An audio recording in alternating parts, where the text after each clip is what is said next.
Good evening, everyone. This is Rosina, ma'am. I welcome you all. Thank you all for joining this session. Today is 26th November 2022. Every year on 26th November, we celebrate Constitution Day or Samvidhan Divas, the day on which the Indian Constitution was adopted. यानी 26 नवंबर 1949 को देश की संविधान सभा ने मौजूदा संविधान को अपनाया था और 26 जनवरी 1950 को लागू हुआ था. Indian Constitution has come into effect. On this occasion, let us remember and try to understand what is Indian Constitution. Dr. Bhimrao Ramji Ambedkar is known as the father of Constitution. Constitution was drafted by about 389 constituent members. It took about 3 years to draft it.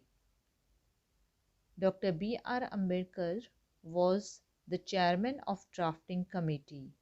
Few other members of Constituent Assembly of India were Sheikh Abdullah, Naziruddin Ahmed, Madhav Shri Hari Ane, Raghib Ehsan, Syed Amjad Ali, Frank Anthony, Asadullah Jan Khan, Asif Ali, George Washington, Benjamin Franklin, and many more. Also, 15 women contributed in making the Indian Constitution. Constitution के बारे में अलग अलग classes के अलग अलग subjects में बताया गया है, जैसे कि English, Urdu, Hindi, history, civics, political science etcetera.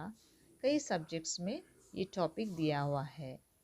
आज हम क्लास 11th के 1.4 चैप्टर को सामने रखते हुए कॉन्स्टिट्यूशन के बारे में मालूमात इंफॉर्मेशन हासिल करेंगे.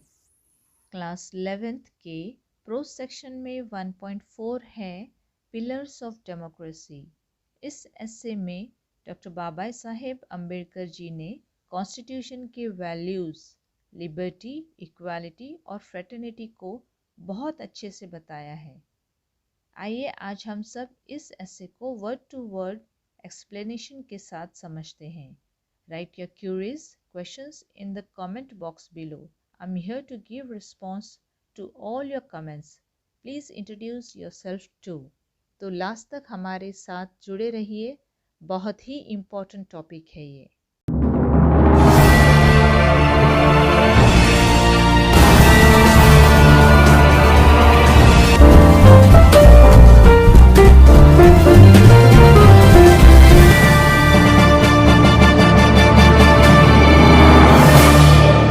Hey everyone, welcome to Rosina Ma'am's English classroom. Today we are going to understand an important chapter from class 11, that is 1.4 Pillars of Democracy. ये एक बहुत ही इम्पॉर्टेंट टॉपिक है जिसको हम आज वर्ड टू वर्ड एक्सप्लेनेशन से समझेंगे. All the students open your textbooks, notebook, pen, pencil, everything. Are you all ready to learn? Listen actively and attentively. Be ready to ask questions and give answers in the comment box below. In the previous video, I have explained you the icebreaker of this chapter. अगर आपने वो video अभी तक नहीं देखा है तो उस वीडियो का लिंक नीचे डिस्क्रिप्शन बॉक्स में दिया हुआ है. आप लोग वो वीडियो ज़रूर देखिए. पहले आइस ब्रेकर समझ लीजिए, बिकॉज आइस ब्रेकर सॉल्व करने से चैप्टर समझने में आसानी होती है. So let us begin with an introduction of the writer. It's written by doctor Bhimrao Ramji Ambedkar. We all knows Dr. Baba Saheb Ambedkar very well. He was an Indian jurist, economist, politician, freedom fighter and social reformer. Now come on all of you, keep your finger on your text. अपने text book open कीजिए, उसमें अपने finger रखिए. I am reading this. He was born on 14th April 1891 in the town and military cantonment of Mhao, now Dr. Ambedkar Nagar in Madhya Pradesh. Doctor Baba Saheb Ambedkar का जन्म 14 अप्रैल को military containment के म्हाऊ इस शहर में हुआ जो मध्य प्रदेश स्टेट में है। म्हाऊ इस टाउन को अब डॉक्टर अम्बेडकर नगर इस नाम से जाना जाता है। Next, he got his degree from Elphinstone College, Mumbai. He subsequently obtained the doctorate from Columbia University, USA and London School of Economics. उन्हें एल्फिंस्टन कॉलेज मुंबई से डिग्री मिली और उन्होंने डॉक्टरेट की डिग्री हासिल की Columbia University USA and London School of Economics से। He was also assigned the big and challenging task of framing the Constitution of India in the capacity of chairman of the drafting committee. He was awarded the Bharat Ratna posthumously for his dedication and commitment for the welfare of our country. उन्हें एक बड़ी और challenging जिम्मेदारी सौंपी गई थी of framing the constitution of India. उन्हें constitution के ड्राफ्टिंग कमेटी का चेयरमैन बनाया गया। उन्होंने देश के भलाई के लिए पूरे लगन मेहनत से काम किए। उनके इस डेडिकेशन और कमिटमेंट के लिए उन्हें पोस्ट्यूमसली भारत रत्न इस अवार्ड से नवाजा गया, सम्मानित किया गया। पोस्ट्यूमसली का मतलब होता है जब किसी महान इंसान के गुजर जाने के बाद, उनके मौत के बाद जब उन्हें कोई अवार्ड दिया जाता है तो उसे पोस्ट्यूमसली कहा जाता है। इंट्रोडक्शन का नेक्स्ट पैरा देखिए। Doctor Baba Saheb Ambedkar has laid emphasis on the values of liberty, equality and fraternity. According to him, these principles will make India a strong nation. Doctor Baba Saheb Ambedkar ज़्यादा ज़ोर देते हैं 3 वैल्यूज़ पर, वो है लिबर्टी, इक्वालिटी और फ्रेटर्निटी। उनके हिसाब से यही प्रिंसिपल्स इंडिया को मजबूत नेशन बनाएंगे। अब ये 3 वैल्यूज़ समझना भी बहुत ज़रूरी है। ये हमने आइस ब्रेकर के वीडियो में अच्छे से डिटेल में समझा दिए हैं, उसकी लिंक डिस्क्रिप्शन बॉक्स में दी हुई है। आप सब वो वीडियो देख लीजिए, आपको सब समझ में आ जाएगा। ओके, यहाँ हम शॉर्ट में बताते हैं। लिबर्टी मीन्स आज़ादी, अपना ओपिनियन रखने की, अपनी तरह जीने की, लेकिन अपनी आज़ादी के वजह से किसी और को कोई परेशानी नहीं होनी चाहिए। और इक्वालिटी मीन्स समानता, मसावत, equality in status, rights and opportunities. और फ्रेटर्निटी मीन्स ब्रदरहुड, भाईचारा, यूनिटी अमंग पीपल। हम बोलते हैं ना, हिंदू मुस्लिम सिख ईसाई आपस में है भाई भाई, आपस में प्यार मोहब्बत से रहना, एक दूसरे को साथ लेकर चलना, एक दूसरे के ओपिनियन की रिस्पेक्ट करना। Okay, he is of the view that hero worship is a sure road to degradation and to eventually dictatorship and the collapse of a nation.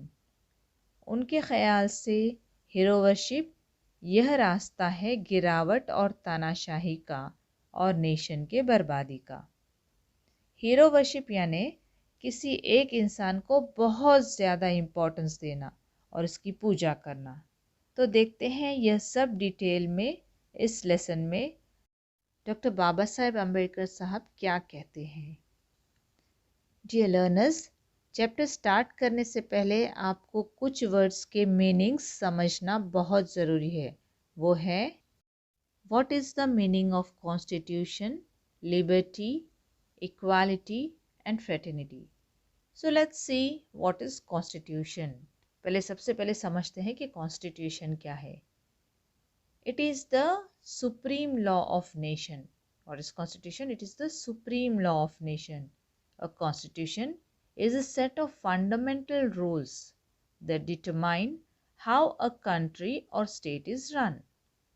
Constitution, जिसको हिंदी में संविधान और उर्दू में भारत का ऐन कहा जाता है, ये बुनियादी रूल्स का एक मजमुआ है जो इस बात का तायीन करते हैं कि किसी मुल्क या देश या रियासत को कैसे चलाया जाता है। कॉन्स्टिट्यूशन एक बड़ी किताब है जिसमें सारे कानून लिखे गए हैं। फॉर एग्ज़ाम्पल, अगर कोई शराब पीकर गाड़ी चलाए तो उसकी सज़ा क्या होगी, कोई किसी का मर्डर करे तो उसकी सज़ा क्या होगी, चोरी की क्या सज़ा है, और कॉन्स्टिट्यूशन में लिखा है कि किस पोस्ट के क्या ड्यूटीज़ है। कॉन्स्टिट्यूशन सबसे बड़ा है, it is the supreme law of nation. सभी लोगों को कॉन्स्टिट्यूशन के अंडर काम करना पड़ेगा, चाहे वो प्राइम मिनिस्टर हो, प्रेसिडेंट हो, जज हो या कोई भी। तो रिपब्लिक जमहूरिया भारत के आइन के हिसाब से हुकूमत करता है, जिसे कॉन्स्टिट्यूंट असेंबली ने 26 नवंबर 1949 को मंजूर किया था, अडॉप्ट किया था, और 26 जनवरी 1950 के दिन नाफिज हुआ है। Have come into force on 26 जनवरी 1950। अब आप बोलोगे कि जब 26 नवंबर को बन गया था तो 26 जनवरी से क्यों स्टार्ट किया गया, यही डेट क्यों चुनी गई? क्योंकि 26 जनवरी 1930 में भारतीय लोगों ने ये कसम खाई थी कि हम अपना देश आज़ाद करके रहेंगे, हमारा देश हमारा कानून। इसीलिए 26 जनवरी को हम रिपब्लिक डे सेलिब्रेट करते हैं। और हाँ, इसी कॉन्स्टिट्यूशन ऑफ इंडिया का प्रीएम्बल यानी हिंदुस्तान का ऐन की तमहीद, भारत के संविधान की प्रस्तावना, जो आपके हर टेक्स्ट बुक के स्टार्टिंग पेज पर दी गई है डिफरेंट लैंग्वेजेस में, जिसको आप रोज़ाना अपने मॉर्निंग असेंबली, पेशेदर्स या परिपाठ में पढ़ते हो। Preamble is considered as heart of the constitution. तो आज के बाद इस प्रीएम्बल को अच्छे से समझ कर पढ़ना और याद रखना। I would recommend and suggest you all कि आप ये इंडियन इंस्टीट्यूशन बुक पढ़ें और जानें हमारे क्या हक़ है, हमें क्या मिलना चाहिए। आपके स्कूल लाइब्रेरी में ये बुक आपको मिल जाएगी, ऑनलाइन भी। इस वीडियो के लास्ट में हम आपको वो पूरी बुक अंदर से कैसी दिखती है, किस तरह से लिखी हुई है, वो सब दिखाएंगे। तो लास्ट तक वीडियो को अच्छे से देखिए। आई होप आपको कॉन्स्टिट्यूशन ऑफ इंडिया कितना इम्पोर्टेंट है ये अच्छे से समझ में आ गया होगा। ये वीडियो आपके सभी फ्रेंड्स ग्रुप में भी शेयर कीजिए ताकि उन्हें भी ये इम्पोर्टेंट बात समझ में आ जाए। और अगर आपने अभी तक इस चैनल को सब्सक्राइब नहीं किया हुआ है तो सब्सक्राइब कर लीजिए और बेल आइकन भी दबा दीजिए ताकि नेक्स्ट वीडियो आपको जल्दी से मिल सके। Let's begin the lesson. इस लेसन में हमें सीखने को मिलेगा कि अपने देश का एक रिस्पॉन्सिबल सिटीज़न, ज़िम्मेदार नागरिक या इंसान बनने के लिए हमें क्या क्या करना चाहिए, किन मूल्यों को, उसूलों को अपनाना चाहिए। The name of this essay is Pillars of Democracy, written by B.R. Ambedkar. What is democracy? लोकतंत्र, लोकशाही, जमहूरियत।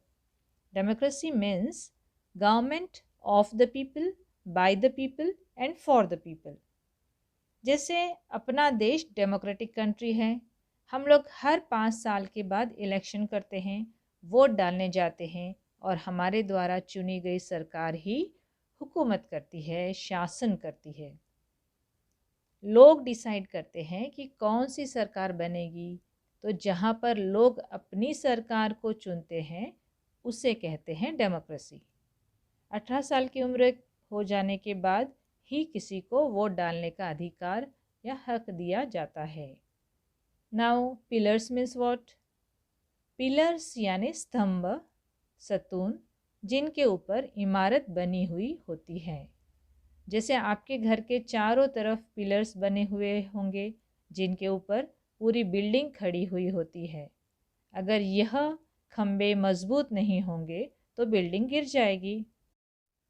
पिलर्स ऑफ डेमोक्रेसी मीन्स लोकतंत्र के स्तंभ, जमहूरियत के सतून। डॉक्टर बाबा साहेब अम्बेडकर कहते हैं कि डेमोक्रेसी के 3 पिलर्स है, लिबर्टी, इक्वालिटी और फ्रेटर्निटी, जो मजबूत होने चाहिए, नहीं तो कौम टूट जाएगी, nation will collapse. Let's read.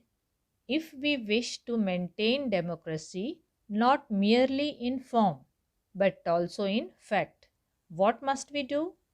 The first thing, in my judgment, we must do is to hold fast to constitutional methods of achieving our social and economic objectives. Doctor Baba Saheb Ambedkar ji कहते हैं कि अगर हम चाहते हैं कि डेमोक्रेसी मेंटेन रहे, सच में रियलिटी में, सिर्फ नाम के लिए नहीं, तो हमें क्या करना पड़ेगा?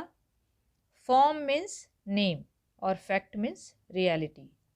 तो उनके हिसाब से सबसे पहला काम हमको करना पड़ेगा वो है कॉन्स्टिट्यूशनल मेथड फॉलो कीजिए, सोशल और इकोनॉमिक ऑब्जेक्टिव्स हासिल करने के लिए। सोशल यानी समाजी मीन्स सोसाइटी से रिलेटेड, और इकोनॉमिक यानी माशी, मनी, पैसा। डेमोक्रेसी को सही तरह से चलाने के लिए हम लोगों को सोशल और इकोनॉमिक ऑब्जेक्टिव्स, मकसद को हासिल करना होगा।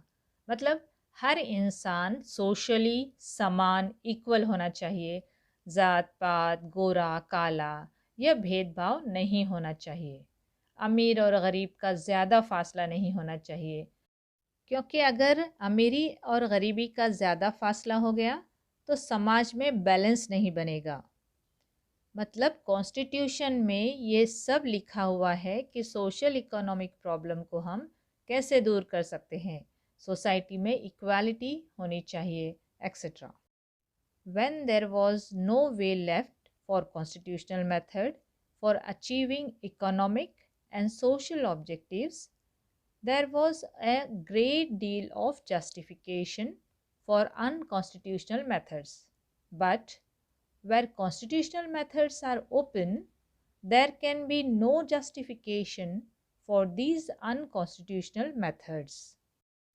जब हमें आज़ादी नहीं मिली थी, हम ब्रिटिश रूल के अंडर थे, हमारे पास कोई कॉन्स्टिट्यूशनल मेथड नहीं था सोशल और इकोनॉमिक ऑब्जेक्टिव्स पाने के लिए, तो उस वक्त हम जस्टिफिकेशन या सफाई दे सकते थे कि हम अनकॉन्स्टिट्यूशनल मेथड अपनाएंगे। लेकिन अब हमारे पास खुद का इंडियन कॉन्स्टिट्यूशन है, जिसमें बहुत सारे इंटेलिजेंट लोगों ने मिलकर प्रॉब्लम के सॉल्यूशंस लिखे हैं। इसलिए उनको फॉलो करके अपने प्रॉब्लम्स का समाधान करें। जब कॉन्स्टिट्यूशनल मेथड है तो इन अनकॉन्स्टिट्यूशनल मेथड्स की कोई सफाई नहीं दे सकते। These methods are nothing but the grammar of anarchy, and the sooner they are abandoned, the better for us. Anarchy means कोई कंट्रोलिंग पावर नहीं। अब कैसा गवर्नमेंट के पास सब पावर होता है ना? यहाँ अंबेडकर जी बोल रहे हैं कि अगर हम अनकॉन्स्टिट्यूशनल मेथड अपनाते हैं, इसका मतलब है कि हम एनार्ची के तरफ बढ़ रहे हैं, और ये जितनी जल्दी अबांडन यानी ख़त्म कर दिया जाए, अपने लिए बेहतर है। Now let us see next paragraph. The second thing, okay, first thing आपको क्लियर हो गए ना कि अंबेडकर जी बोल रहे हैं सबसे फर्स्ट थिंग कि कॉन्स्टिट्यूशनल मेथड फॉलो करो। Now second thing we must do is to observe the caution which John Stuart Mill has given to all who are interested in the maintenance of democracy, namely not to lay their liberties at the feet of even a great man, or to trust him with powers which enable him to subvert their institutions.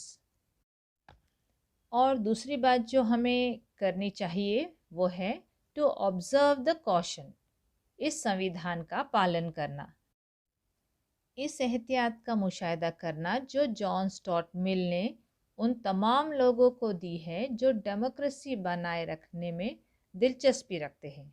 यानी वो कहते हैं कि अपनी आज़ादी को किसी बड़े आदमी के कदमों में ना डालें या इस पर इन ताकतों पर भरोसा ना करें जो इसे इनके इदारों को इंस्टीट्यूशन को तबाह करने के काबिल बनाए। सबवर्ट मीन्स पलट देना, तबाह करना, डिस्ट्रॉय करना। Next, there is nothing wrong in being grateful to great men who have rendered lifelong services to the country, but there are limits to gratefulness. इसमें कोई गलत नहीं है कि हम किसी ग्रेट मैन के शुक्रगुजार रहे, थैंकफुल रहे, उसकी रिस्पेक्ट करें जिसने अपनी पूरी ज़िंदगी देश की सेवा की है, लेकिन इस ग्रेटफुलनेस का भी हद होती है, लिमिट होती है। As has been well said by the Irish patriot Daniel O'Connell, no man can be grateful at the cost of his honor, no woman can be grateful at the cost of her chastity, and no nation can be grateful at the cost of its liberty. Irish patriotic Daniel O'Connell कहते हैं कि Irish यानी जो Ireland में रहता है, जैसे जो इंडिया में रहता है उसे हम इंडियन कहते हैं, और पेट्रियोटिक यानी देशभक्त, जो अपने देश से प्यार करता है। तो डेनियल भी यही कहना चाहते हैं कि कोई इंसान अपनी इज़्ज़त की कीमत पर शुक्रगुजार या थैंकफुल नहीं हो सकता, कोई औरत अपनी पाकिज़गी, प्यूरिटी या पवित्रता की कीमत पर शुक्रगुजार नहीं हो सकती, और कोई नेशन अपनी आज़ादी की कीमत पर शुक्रगुजार नहीं हो सकता, क्योंकि एक आदमी के लिए सबसे बड़ी उसकी इज़्ज़त होती है, एक औरत के लिए सबसे बड़ी उसकी चैस्टिटी, प्यूरिटी है, और एक देश के लिए अपनी आज़ादी सब कुछ है। This caution is far more necessary in the case of India than in the case of any other country. For in India, bhakti or what hero worship may be called the path of devotion or hero worship plays a part in its political unequaled in magnitude by the part it plays in the politics of any other country in the world. Bhakti in religion may be a road to the salvation of our soul. But in politics, bhakti or hero worship is a sure road to degradation and to eventually dictatorship. ये एहतियात किसी भी दूसरे देश, मुल्क के मुकाबले में इंडिया के मामले में ज़्यादा ज़रूरी है, क्योंकि हिंदुस्तान में हीरो वर्शिप को भक्ति का रास्ता कहा जा सकता है।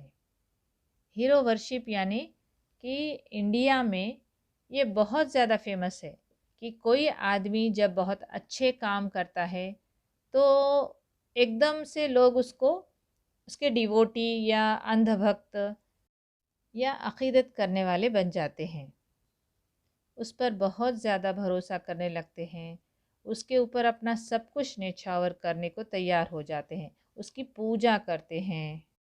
ये देखिए कैसे। और अभी कुछ साल पहले ट्रम्प साहब आए थे इंडिया में, तो लोगों ने उनकी भी पूजा करनी शुरू कर दी थी। अरे भाई, अगर कोई अच्छा काम कर रहा है तो उसकी रिस्पेक्ट करो, लेकिन उसको भगवान बनाकर उसकी पूजा नहीं करनी चाहिए। तो इस चीज़ के बारे में डॉक्टर B.R. अम्बेडकर बता रहे हैं कि ये जो सावधानी है भारत में ज़्यादा ज़रूरी है। भारत की राजनीति, सियासत में किसी भी देश की तुलना में ये सबसे ज़्यादा है। इस बारे में वो कहते हैं कि धर्म या मज़हब या रिलीजन में भक्ति यानी वर्शिप, पूजा, इबादत, अक़ीदत, ये आत्मा मुक्ति का रास्ता बन सकता है, रोड ऑफ साल्वेशन, रूह की निजात बन सकता है। लेकिन किसी भी देश की पॉलिटिक्स में, राजनीति में अगर भक्ति हो तो वह आखिरकार तानाशाही और उस देश की तबाही का पक्का रास्ता बन जाता है। यानी जिसकी आप हीरो वर्शिप कर रहे हैं वो हुक्म चलाने लगेगा। ओके, तो सेकंड थिंग, दूसरी बात क्या कही है डॉक्टर अम्बेडकर ने कि हीरो वर्शिप नहीं करना है। Hero worship is the road to degradation and dictatorship. और फर्स्ट थिंग क्या बताई थी उन्होंने, नीचे कमेंट बॉक्स में लिख कर बताइए आप लोग। Okay, come back. On the 26th of January 1950 we are going to enter into a life of contradictions.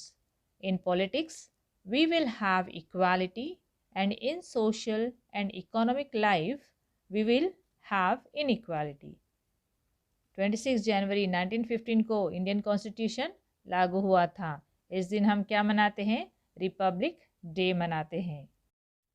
तो डॉक्टर बाबा साहेब अम्बेडकर बोल रहे हैं कि 26 जनवरी 1950 को हम कॉन्ट्रडिक्शन की ज़िंदगी में दाखिल होने जा रहे हैं। अब कॉन्ट्रडिक्शन मीन्स क्या, कॉन्ट्रडिक्शन मीन्स अपोजिट बातें, opposite ideas, the ideas that are proposed to one another. Politics में, गवर्नमेंट में आपको इक्वालिटी नज़र आएगी, सबको बराबर सैलरी दो, टैक्स दो वगैरह। और सोशल और इकोनॉमिक में इनइक्वालिटी देखने मिलेगी। सोशल यानी समाजी और इकोनॉमिक्स यानी माशी। ये हमने आपको पहले भी बताए हैं। सोशली एक इंसान के पास बहुत ज़्यादा पैसे हैं और दूसरे के पास बहुत कम। In politics we will be recognizing the principle of one man, one vote, and one vote, one value. In our social and economic life, we shall, by reason of our social and economic structure, continue to deny the principle of one man, one value. Politics में हम एक आदमी एक vote के उसूल को मान्यता दे रहे हैं, तस्लीम कर रहे होंगे, और एक वोट की एक ही वैल्यू रहेगी। लेकिन अगर आप सोशली और इकोनॉमिकली देखेंगे तो सब के सब ये प्रिंसिपल उसूल एक आदमी एक वैल्यू को मानने से इनकार करेंगे, मानेंगे नहीं, डिनाई करेंगे। How long shall we continue to live this life of contradictions? How long shall we continue to deny equality in our social and economic life? If we continue to deny it for long, we will do so only by putting our political democracy in peril. We must remove this contradiction at the earliest possible moment, or else those who suffer from inequality will blow up the structure of political democracy, which this assembly has so laboriously built up. Doctor Baba Saheb Ambedkar बोल रहे हैं कि कब तक हम ये contradiction, तजादात, opposed की ज़िंदगी गुजारते रहेंगे, हम कब तक अपनी समाजी ज़िंदगी और माशी ज़िंदगी में इक्वालिटी, मसावत या समानता को मानने से इनकार करते रहेंगे। अगर हम बहुत वक्त तक ये मानने से इनकार करते रहेंगे तो हम अपनी पॉलिटिकल डेमोक्रेसी ख़तरे में डालेंगे। हमें जल्द से जल्द ये कॉन्ट्रडिक्शन, तफावत, डिफरेंसेस जो है उसको दूर करना चाहिए, वरना जो लोग इनइक्वालिटी, समानता के शिकार हैं वो पॉलिटिकल डेमोक्रेसी के ढांचे को उड़ा देंगे, डिस्ट्रॉय कर देंगे, जिसे इस असेंबली ने बहुत मेहनत से बनाए हैं। समझ में आ रहा है ना? अगर आपको कोई क्वेरीज हो, कुछ क्वेश्चंस हो तो कमेंट बॉक्स में लिखिए, I will reply you soon. तो देखते हैं, the second thing we are wanting in is recognition of the principle of fraternity. What does fraternity mean? Fraternity means a sense of common brotherhood of all Indians, if Indians being one people. It is the principle which gives unity and solidarity to social life. It is a difficult thing to achieve. How difficult it is can be realized from the story related by James Bryce in his volume of American Commonwealth about the United States of America. दूसरी चीज़ जो हम चाहते हैं वो है भाईचारे के उसूल को तस्लीम करना, मान्यता देना। भाईचारे का क्या मतलब है? Fraternity. Fraternity is one of the pillar of democracy. Fraternity means भाईचारा। हिंदू, मुस्लिम, सिख, ईसाई आपस में है भाई भाई, मतलब ब्रदरहुड होना चाहिए। चाहे आप कोई भी कास्ट के हो, रिलीजन के हो, कोई भी जेंडर के हो, आपको यूनाइटेड रहना है क्योंकि आप इंडियन हो। भाईचारे का मतलब है तमाम हिंदुस्तानियों के अंदर भाईचारे का एहसास होना चाहिए। फ्रेटर्निटी एक ऐसा उसूल प्रिंसिपल है जो हमारे समाजी ज़िंदगी में एकता लाता है, और सॉलिडेरिटी यानी हम एक दूसरे को सपोर्ट करने लगते हैं एक दूसरे के प्रॉब्लम के वक्त। Doctor B.R. अम्बेडकर जी कह रहे हैं कि कहो कि हम सब इंडियंस हैं, वन ग्रुप है, ना कि महाराष्ट्रियन एक ग्रुप है, जो बंगाल के रहने वाले वो कहेंगे कि बंगाल एक ग्रुप है या केरलियन एक ग्रुप है। नहीं, ऐसा अलग अलग नहीं, हम सबको यूनाइटेड रहकर एक दूसरे को सपोर्ट करना चाहिए। पहले हम हिंदुस्तानी हैं, फिर उसके बाद हिंदू है, मुस्लिम है, जो भी एक्सेट्रा एक्सेट्रा, बट हमको हमको क्या बोलना चाहिए कि हम पूरे इंडियंस है, हम पहले इंडियंस है, वन ग्रुप है। तो ये ऐसा उसूल है जो माशरती ज़िंदगी को इत्तेहाद और यकजहती देता है। ये हासिल करना एक मुश्किल चीज़ है। ये कितना मुश्किल होता है इसका अंदाज़ा जेम्स ब्राइस ने लिखे हुए अमेरिकन कॉमनवेल्थ किताब में यूनाइटेड स्टेट्स ऑफ अमेरिका के बारे में लिखे गए कहानी से लगाया जा सकता है। The story is, I propose to recount it in the words of Bryce himself that, कहानी ये है कि मैं इसे खुद ब्राइस के अल्फाज में, शब्दों में बयान करने की तजवीज़ पेश करता हूँ। डॉक्टर अम्बेडकर जी कहते हैं, ओके पहले ये पूरी स्टोरी पढ़ लेते हैं, ये पूरा पैराग्राफ। Some years ago, the American Protestant Episcopal Church was occupied at its triennial convention in revising its liturgy.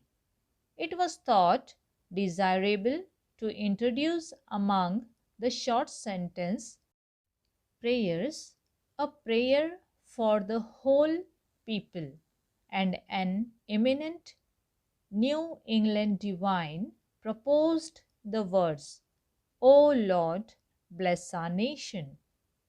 Accepted one afternoon on the spur of the moment, the sentence was brought up next day for reconsideration. When so many objections were raised by the laity to the word nation as importing too definite a recognition of national unity, that it was dropped, and instead there were adopted the words, O Lord, bless these United States. कुछ साल पहले American Protestant Episcopal church 300 साल के anniversary meeting के मौके पर liturgy को revise करने में बिजी थे, मसरूफ़ थे, वॉज ऑक्यूपाइड। लिटर्जी यानी राइट्स या प्रेयर्स के वर्ड्स जो पब्लिक वर्शिप, इबादत के लिए होते हैं, जो एक साथ बोले जाते हैं।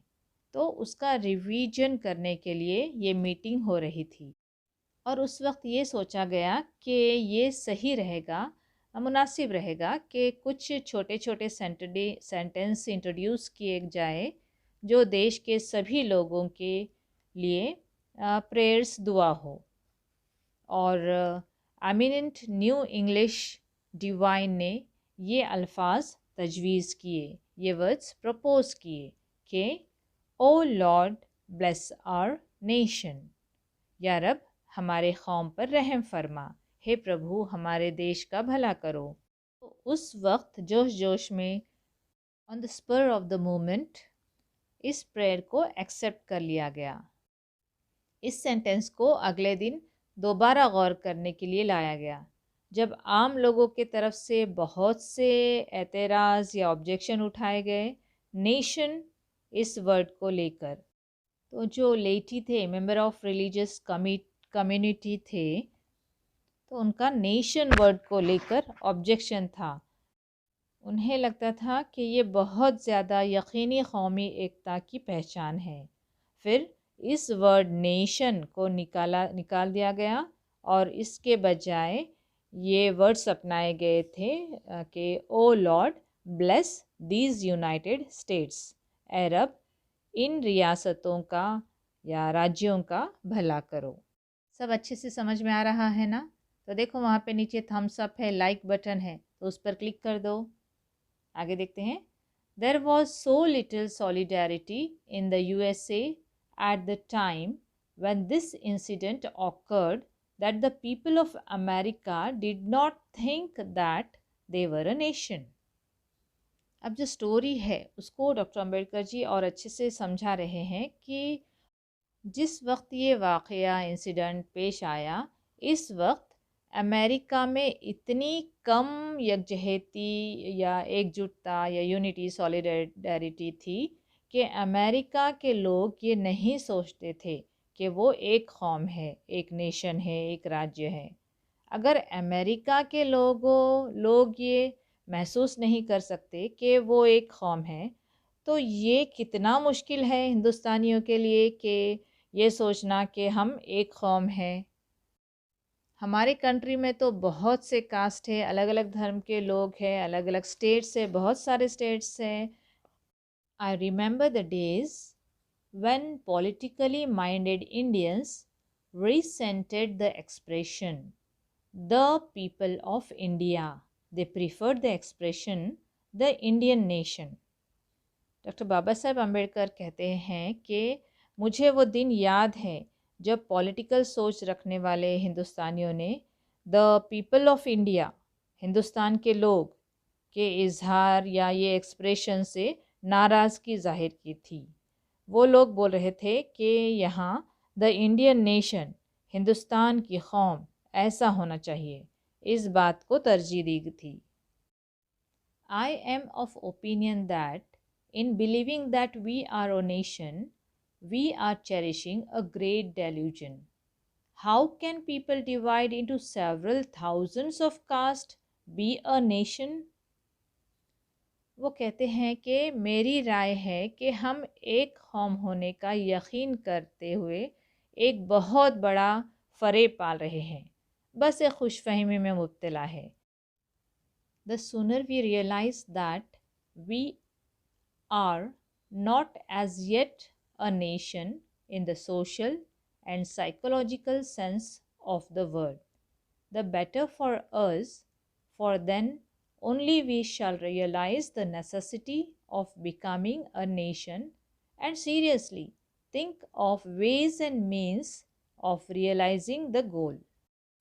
जितनी जल्दी हमें ये एहसास हो जाए कि समाजी और साइकोलॉजिकल नफ्सियाती मायनों में हम अभी भी एक राष्ट्र नहीं हैं, हमारे लिए उतना ही बेहतर है, तभी हम एक राष्ट्र बनाने की ज़रूरत को महसूस करेंगे और अपने मकसद को हासिल करने के तरीक़े और ज़राए या साधनों के बारे में सीरियसली सोचेंगे। The United States has no caste problem.